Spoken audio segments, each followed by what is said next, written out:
So habang abala ang kampo ni John Riel Cuadro alas Casimero sa pagbuo ng susunod na kabanata ng kanyang boxing career. Muling naging usap-usapan si Ryan Lugas na miyembro ng Team Casimero, matapos nitong magbigay ng pahayag kaugnay sa naganap na baragan kung saan aniya ay lumabas lamang umano ang tapang ni Silver Voice nang mayroon ng mga taong umaawat sa magkabilang panig. Ayon kay Lugas, iba raw ang sitwasyon kung walang mga taong pumihil sa posibleng pag-init pa ng tensyon. Dahil dito, mabilis na umani ng reaksyon ang kanyang pahayag mula sa mga taga-subaybay ng boxing community at KSV. Hindi naman nagpahuli si Silver Voice at agad itong bumuelta.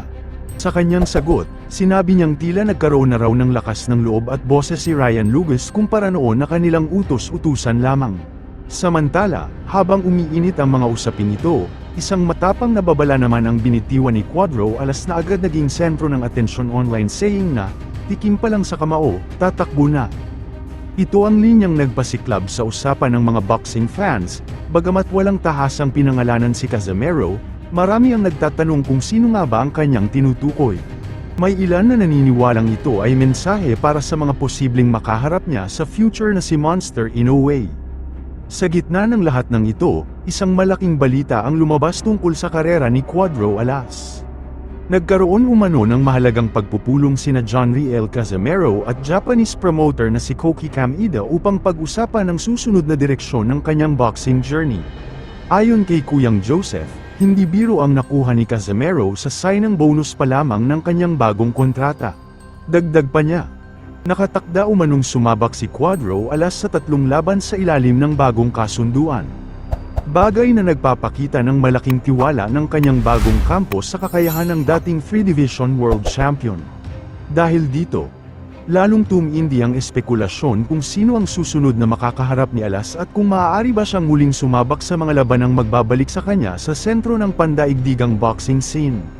Well, ako na mismo magkasabi sa inyo, December ang laban. Huwag kayong mangarap na may September, na may October, may November, or July, or August, walang ganyan. Bukod sa December, na may laban si Tata. Sa December, okay? Si Tata ay September ay may pupuntahan.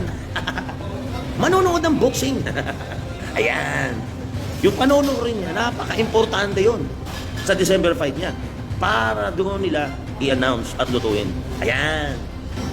September ba ang laban yan ko? Oo. Oo.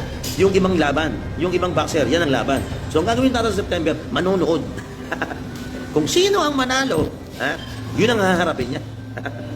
Pero again, meron ng kalaban. At bigatin daw. Start with letter